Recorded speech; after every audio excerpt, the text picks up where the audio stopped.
Tisebenzi-ke tenyuvesi yaseSwatini tisebentela khona-ke ekwaluseni eLiyengo kanjalo futhi naseMbabane. Namhla-ke betikade tibhikishe lapha-ke enyuvesi-ke ekwaluseni. Letisebenti tithi angeke tibuyele kuyawufundzisa uma-ke umcashi-ke angeti-ke etafuleni tiyawukhulumisana nabo kutsi-ke ingabe inhlalakahle yabo-ke inganakekela-ke kanjani. Tisebenti tikhala kakhulu kutsi umcashi akafuni-ke kukhulumisa yona-ke indzaba ye-notching. Lokuyintfo lebatsi seloke bacala kukhulumisana nayo-ke nga-2018. Kunjalo-ke umcashi wabo bathi-ke uyayibalekela. Letisebenti tithi lokhu kutawuphatamisa nako kufundza kwabo-ke bafundzi ngoba bona angeke bachubeke nato tifundvo kufundisa bona labafundzi.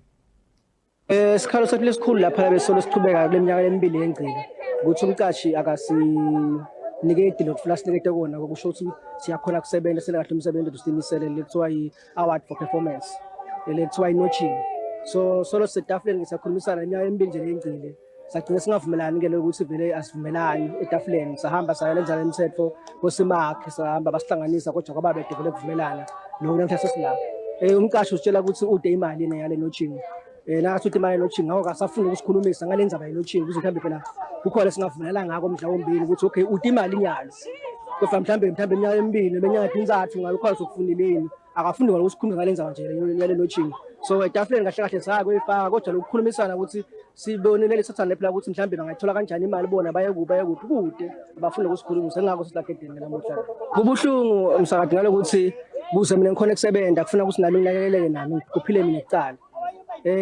Malunga ethu nje ngabona nje ahleli lapha ukuthi kubuhlungu lokuthi usebenza kodwa bebede vele besiyakuthola kubonakala ukuthi umsebenzi wakho wenda kahle.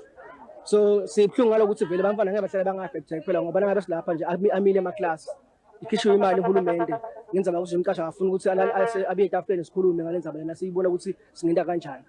Asifisi naso ukuthi bamfana bagcine bangafunzi kodwa ngesimo lesingiso ngoba ngisho singabe kungaphilithini singakanakeleli etefuthini kude ngabe siyakhona ukuthi umfana umnikete kona ngoba phela wena nawe uthi ngalisitha wona nawe ungilecture uthi ngalisiphi. So akubukele inhlala kahle ethu kuqala nanathi kunkhani-ke kubonakala lokunye i-management ngicabanga ukuthi ineplan ukuthi itawenda njani lokuthi sine silabo nabantwana bangekho ngoba phela bebangebavume sifike la thina ngabe kude vele bale plan banayo futhi banayo plan. Letisebenti tithite umcashi-ke kufuna kube khona-ke la kwentako kute-ke batakwati ukuthi nabo-ke babuyele emaklasini kuyawufundzisa bona-ke bafundzi.